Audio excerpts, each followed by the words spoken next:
All right, everyone get ready because today we are going deep into multimedia. Ooh, fun. Yeah, you all send us some super interesting stuff about this 1D0-724 exam. Yes. And it's not just for people taking the test, you know?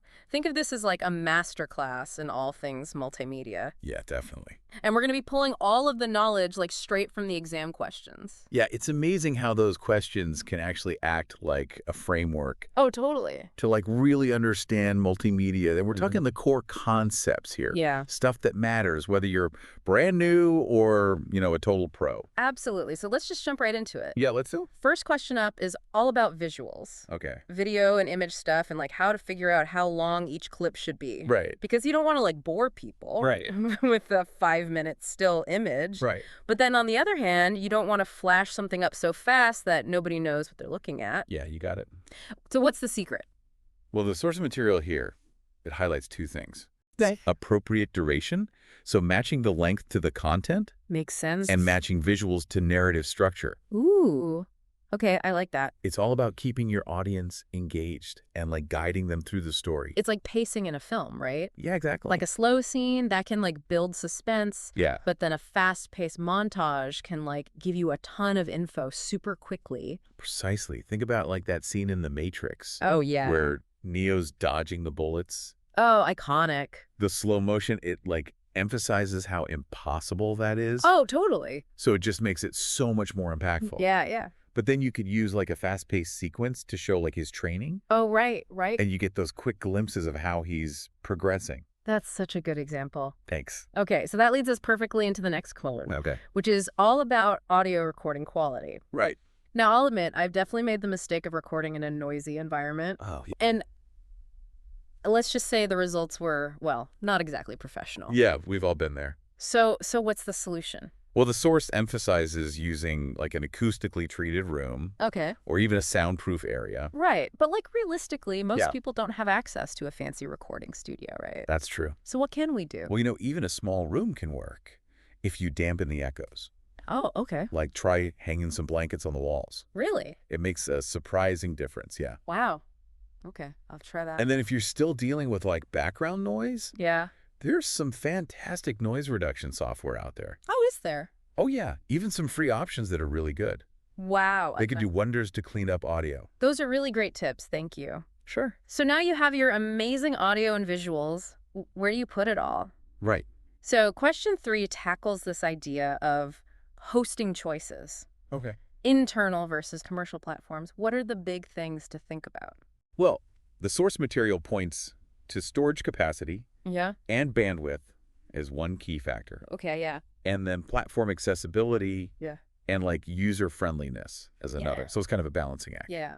Like on the one hand, you need enough space to actually handle your content. Especially if it's like high resolution video. Yeah, exactly. It would huge files. But then on the other hand, you have to make sure people can actually see it, right? Right. I mean, it's no use having a stunning 4K video if it takes like 3 hours to buffer. Totally. So how do you choose? Well, if you're sharing like a tutorial for a lot of people, Okay. like something for a wide audience, YouTube or Vimeo make a lot of sense. Oh, yeah, those are easy. They're easy to use, and they have the infrastructure to handle lots of traffic. Right. They can handle it. But if you're working with like sensitive data, Okay.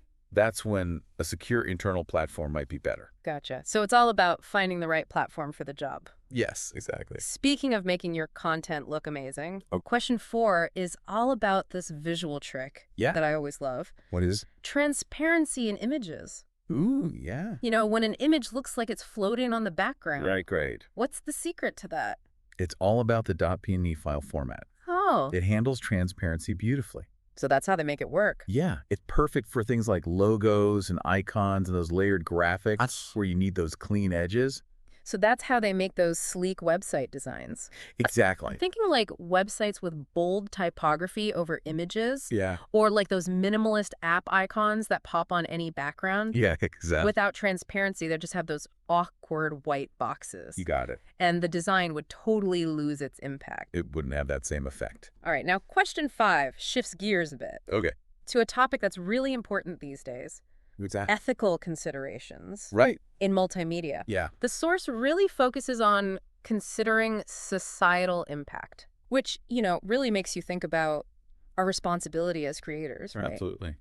I mean, multimedia has the power to shape how people see things It does. and Yeah, influence how they act. for sure. So every image we make, every video, Yeah, it has the potential to impact the world. it really does. You know, it's like that old saying, with great power Comes great responsibility. Exactly. Yeah. So how do you approach those ethical considerations in your own work?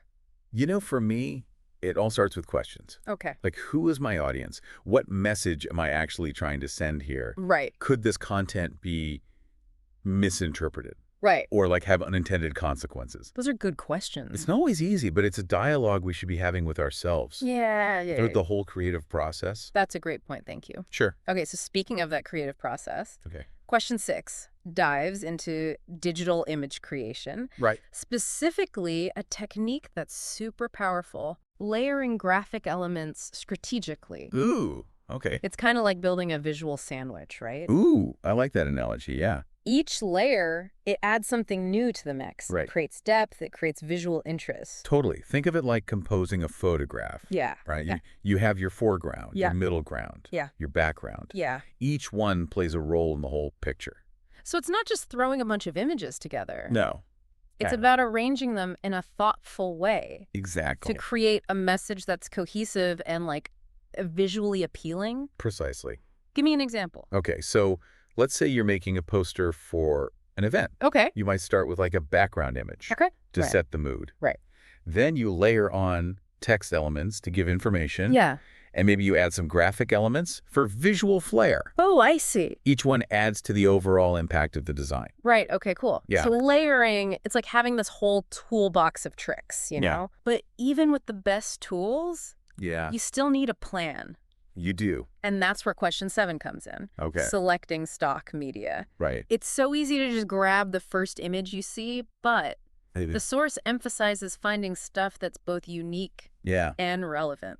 It's true. It's a tough balance. It is. You want high-quality visuals, obviously right. stuff that stands out. Right. But it also has to fit, you know, Fit the project. the tone, the message. Yeah. It's like casting an actor. Oh, okay. They need the right look Right. and the right skills Got it. for the role.